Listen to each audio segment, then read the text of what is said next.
He ideado esta clave, Quique, para decir qué equipos, jugadores, entrenadores de verdad le gustaban a Montes y cuáles no tanto, independientemente de su nivel de estrellas. Lógicamente él tenía que narrar la competición y si uno era muy bueno, aunque no le gustara a él tanto, pues respondía a ese nivel, a ese competitivo, a esos resultados, pero yo voy a desvelar quiénes no le caían tan bien y a veces no sé ni muy bien por qué, ¿no?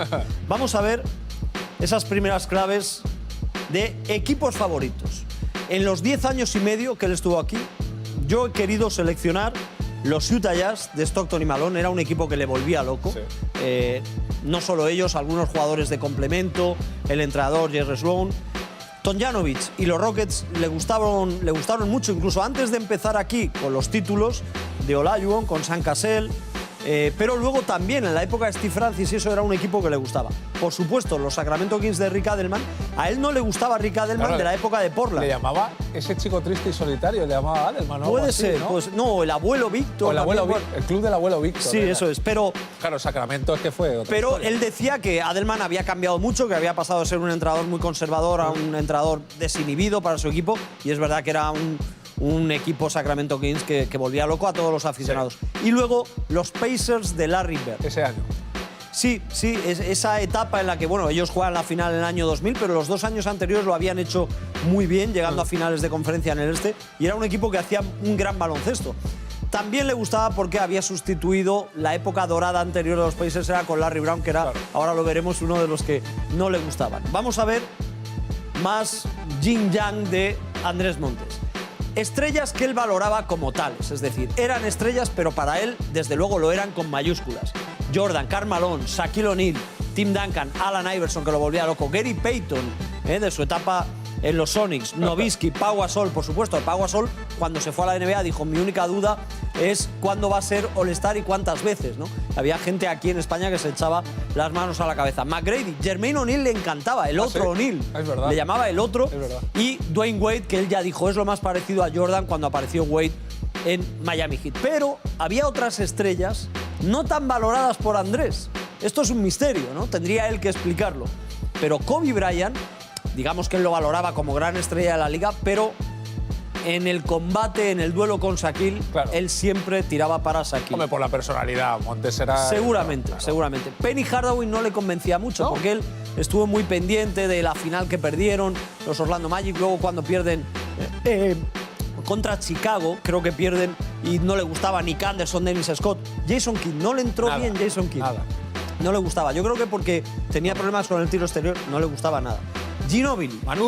Manudona, pero no le acaba de convencer. Él era muy de Tim Duncan, como hemos visto antes. Kukoc. Cuando hay problemas entre Kukoc y Jordan, Pippen, él tiraba para Jordan y Pippen. No le daba mucha bola a Kukoc. Eddie Jones, que fue All-Star, jugando en Lakers, luego en Charlotte, tal, tampoco le convencía. Y Ron Artest, que llegó a estar en alguno de los mejores quintetos de una temporada jugando con Indiana, no lo podía ni ver a Ron Artest como jugador de baloncesto. Vamos a ver jugadores fetiche, claro, independientemente de su nivel. Estos le volvían locos. Normalmente, si miramos un denominador común, eran buenas piezas todos. Eran jugadores, digamos, fuera de la cancha, conflictivos. Dennis Rodman. Para mí el mejor mote de Montes de todos es Cruella de Vil. Es inmejorable. Antoine Walker, el soldado universal. Sí. Rasheed Wallace, Vernon Maxwell, también, que era un jugador muy problemático. Sprewell, era un fanático de Sprewell. Stephen Marbury, Jason Williams, por supuesto.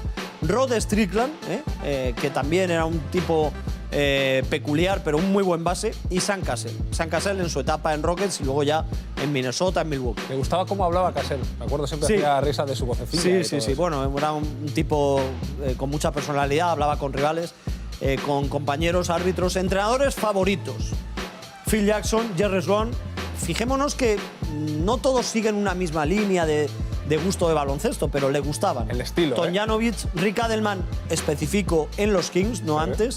Larry Bird y Flip Sanders. Cortefiel Sanders, ahí le vemos con un traje de Cortefiel, pero le gustaba mucho porque es verdad que aquellos Minnesota Timberwolves de Garnett, Wally Szczerbiak, Gugliotta, Marbury, Terrell Brandon eran unos Timberwolves muy atractivos. Y en cambio, qué manía le tenía, a estos no los tragaba.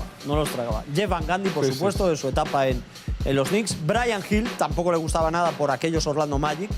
de Shaquille O'Neal y Penny Hardaway. Greg Popovich, digamos que, claro, a él le tocan los 3 primeros anillos de San Antonio, retransmitiendo NBA, y San Antonio luego cambió mucho a un juego más ofensivo, digamos que era un equipo más amarrategui en aquellos anillos. Don Nelson, que hacía un baloncesto muy ofensivo, sin embargo, no le gustaba. Yo creo que por una visita que había hecho Nelson a España y él había tenido que entrevistarlo o algo así, y no debió ir muy bien la cosa. A PJ Carlesimo lo odiaba, sobre todo a partir de su conflicto con Sprewell, cuando le agarra del cuello Sprewell, él se puso del lado de quien agarraba del cuello. Larry Brown tampoco le gustaba, ni siquiera en la época de Iverson y los Sixers. Y Hubie Brown, cuando se cruza con Pau Gasol, tampoco, porque él decía que utilizaba poco a Pau Gasol, rotaba mucho Hubie Brown, aunque Pau Gasol siempre ha hablado muy bien de Hubie Brown, a Montes no le gusta. Y ciudades favoritas. Fijaos cómo Chicago, Nueva York son grandes ciudades, grandes centros urbanos. Seattle, por diferente, le gustó mucho. Por la música también. Y luego, una que no le gusta a casi nadie, Salt Lake City, a él le volvía loco. Claro, le gustaban los jazz y él se sentía bien allí. Washington DC, la capital, le gustó cuando estuvimos en un All-Star. Y Filadelfia también, que estuvimos en 2 o 3 ocasiones, eran ciudades que le gustaban. Y, claro, había otros sitios que no le gustaban, sitios más cálidos, ¿no? Los Ángeles no le gustaba nada. Me decía, no es una ciudad, Daimiel, esto no es una ciudad. San Antonio, decía, desde la Plaza del Pueblo se ve la M30, decía siempre. En San Antonio no le gustaba.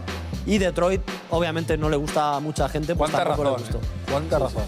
Esta es la clave, ¿no?, de cosas no desveladas de Andrés Montes. Qué maravilla, qué persona tan peculiar, ¿verdad? Qué manera de tener filias y fobias por cosas que tenía él ahí y que eran muy difíciles de desentrañar.